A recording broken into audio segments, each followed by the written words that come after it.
Okay so நம்ம வந்து இந்த எஸ்டர்டே கிளாஸஸை ஜஸ்ட் ஒரு ரேபிட் ஸ்பீடில் ஒரு ரீகேப் மட்டும் பண்ணிடலாம்.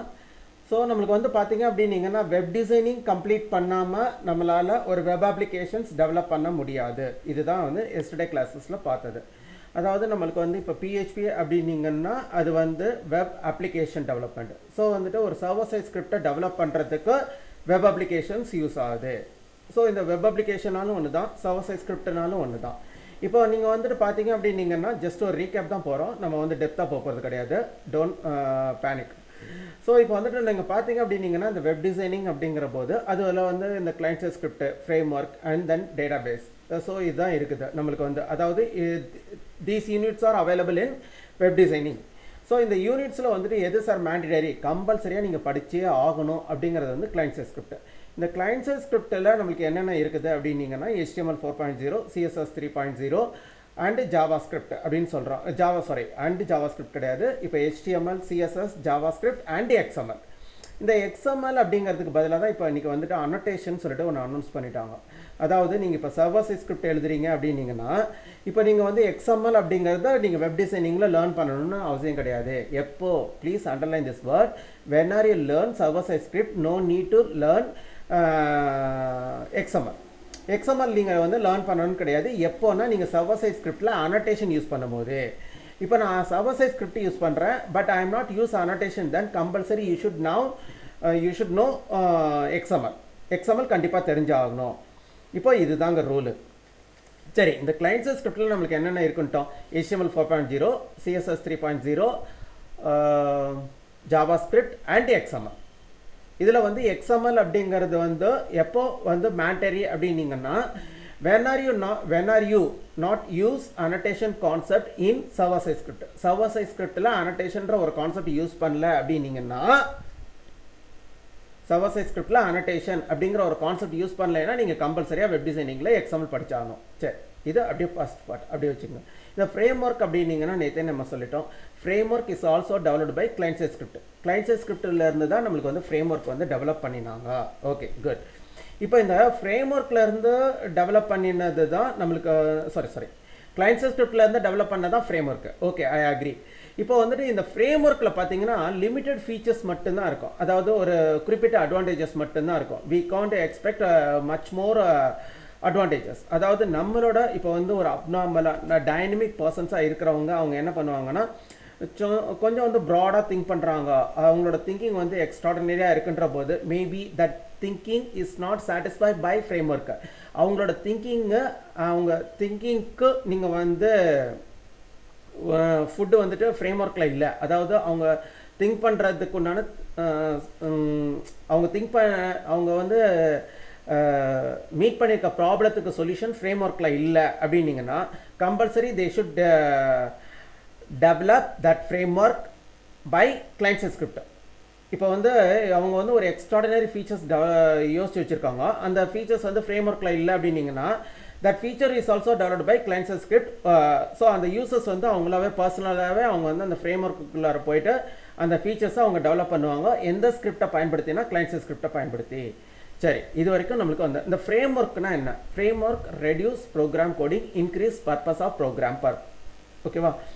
Reduce program coding, increase purpose of program.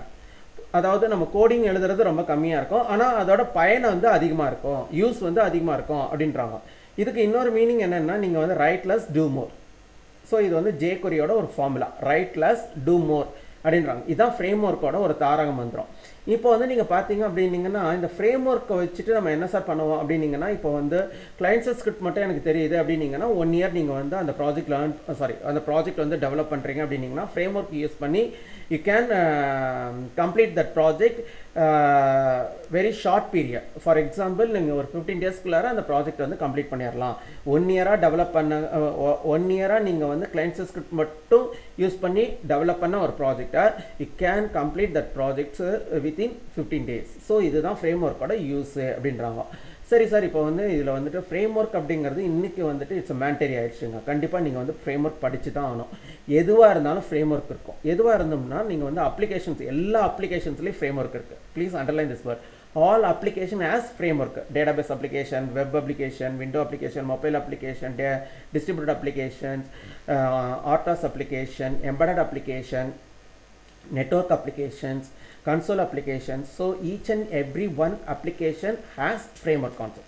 So ஃப்ரேம்ஒர்க்குங்கிறது இந்த 9 அப்ளிகேஷன்ஸ்லையும் இருக்குது. சரி சார், இப்போ வந்துட்டு இந்த ஃப்ரேம்ஒர்க் இருக்குது, இதில் வந்துட்டு வெப் அப்படிங்கிறத நம்ம பார்க்க போகிறோம், வெப் அப்ளிகேஷன். ஸோ இந்த வெப்பை வந்து ரெண்டாக டிவைட் பண்ணுறாங்க. ஒன்று வந்து வெப் டிசைனிங், இன்னொன்று வந்து வெப் அப்ளிகேஷன் அப்படின்னு சொல்லிட்டு பண்ணுறாங்க. இப்போ வெப் அப்ளிகேஷனுக்கு இன்னொரு பேர் என்னன்னீங்கன்னா வெப் டெவலப்பிங். சரி, இப்போ நீங்கள் இந்த வெப் டிசைனிங் வந்து கம்ப்ளீட் பண்ணுறோம் அப்படிங்கிற போது வெப் டிசைனிங்லேயும் ஃப்ரேம் ஒர்க் இருக்குது, வெப் அப்ளிகேஷன்லேயும் ஃப்ரேம் ஒர்க் இருக்குதுங்க. ப்ளீஸ் நீங்கள் இதுதான் நோட் பண்ணிக்கணும். ஏன்னா வெப் டிசைனிங்கில் நான் ஃப்ரேம் ஒர்க் படிச்சிருக்கேன் அப்படிங்கிற போது that frame work used only in web designing.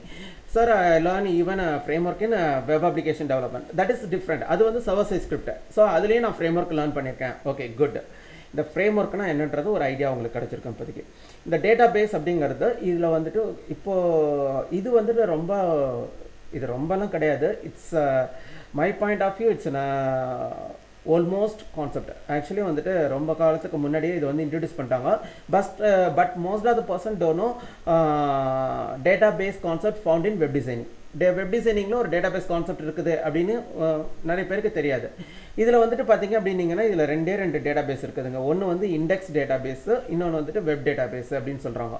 So indexed டிபின்னு சொல்லுவாங்க, இண்டெக்ஸ்டு டிபி அப்படின்னு சொல்லுவாங்க. இன்னொன்று வந்து வெப் எஸ்கியூஎல்னு சொல்லுவாங்க. எக்ஸாக்ட் வேர்டு இதுதான், வெப் எஸ்கியூஎல்னு சொல்லுவாங்க. இன்னொன்று வந்து இண்டெக்ஸ்டு டிபி. ஸோ இது ரெண்டுமே வந்துட்டு டேட்டா பேஸ் யாருக்கு? வெப் டிசைனிங்க்கு. சரி, இப்போ MySQL, SQLite இது மாதிரி நம்மளுக்கு வெப் டிசைனிங்கில் இருக்க ரெண்டு டேட்டா பேஸ் நேமு தான் web SQL and indexed DB. சரி, ஓகே, இது வரைக்கும் நம்மளுக்கு வந்து புரியுது. இந்த வெப் எஸ்கியூஎல் இண்டெக்ஸ்டு டிபியை நம்ம படித்தாகணுமா சார்? Not necessary. நீங்கள் வந்து நம்ம பண்ணணுன்ற அவசியம் கிடையாது. இது வந்து ஆக்ட் லைக் அ ஸ்டேட் மேனேஜ்மெண்ட் சிஸ்டம்ஸ். அதாவது ஒரு டேட்டாவை நீங்கள் வந்து ஸ்டோர் பண்ணுறதுக்கு ஸ்டேட் மேனேஜ்மெண்ட் சிஸ்டம்ஸ் யூஸ் ஆகுது. அது வந்து எவ்வளோ நாள் வரைக்கும் அதாவது நான் வந்துட்டு இப்போ வந்து வெப் ப்ரௌசரை க்ளோஸ் பண்ண உடனே டெஸ்ட்ராய் ஆகிடுமா, இல்லை எனக்கு வந்துட்டு அது எவ்வளோ நாள் இருக்கணும் அப்படின்னு சொல்லிட்டு நம்ம வந்து அந்த டேட்டா, அதாவது நம்ம வெப் ப்ரௌசரில் ஹேண்டில் பண்ணிட்டு இருக்க டேட்டாவோட லைஃப் டைமை மென்ஷன் பண்ணலாம் அந்த ஸ்டேட் மேனேஜ்மெண்ட் சிஸ்டத்தில். எதன் மூலிமா? Cookie, session, applications. ஸோ இந்த மாதிரி ஒரு ஸ்டேட் மேனேஜ்மெண்ட் சிஸ்டம்ஸ் இருக்குது. ஸோ அதே கேட்டகரியில் தான் வரப்போகுது வெப் டிசைனிங்கில் இருக்க டேட்டா பேஸ். ஸோ அதே மாதிரி தாங்க. என்னென்னா இந்த டேட்டா பேஸ் வந்து சீக்வென்ஷியல், அவ்வளோதாங்க. குக்கிக்கும் இப்போ வந்து ஸ்டேட் மேனேஜ்மெண்ட் சிஸ்டத்துக்கும் வெப் டிசைனிங்கில் இருக்க டேட்டா பேஸ்க்கும் என்ன டிஃப்ரெண்ட்னா, வெப் டிசைனிங்கில் இருக்கிற நீங்கள் வந்து அதாவது state management system always found in non sequential file.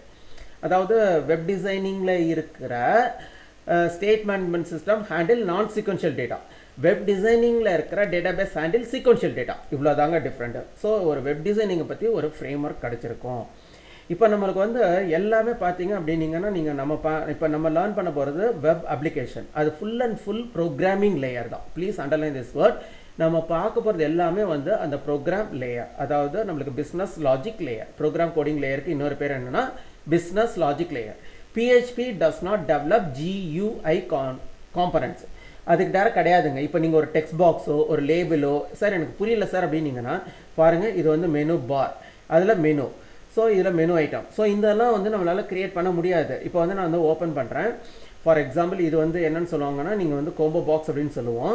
So this is also called as combo box, this is also called as combo box, this is called button, this is called list view, this is called tree view. So this is called text box. So this is again called here the combo box. So this is called as the dialog box. So இந்த மாதிரி நம்மளுக்கு இந்த dialog box, button, text